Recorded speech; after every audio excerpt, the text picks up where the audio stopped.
Sugatan ng 4 na magkakaanak matapos silang tagain ng kapitbahay sa Cainta, Rizal. At batay sa investigasyon, matagal na umanong may alitan ang dalawang panig.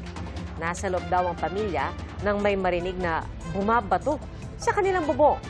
Paglabas ng kanilang padre de pamilya, nakaabang na pala ang suspect sa tinaga sa tiyan ang biktima. Doon na po lumabas ang dalawang anak at ang asawa ng biktima, pero sila naman ang pinagbalingan ng suspect. Dinala sa ospital ang mga biktima. Pinakabata ang anak na 16 anyos. Gayon din ang suspect na nasugatan din. Na-recover ng mga otoridad ang itak na ginamit daw sa krimen. Desidido ang pamilya na sampahan ng reklamo ang suspect. Mga kapuso, maging una sa saksi. Mag-subscribe sa GMA Integrated News sa YouTube para sa iba't ibang balita.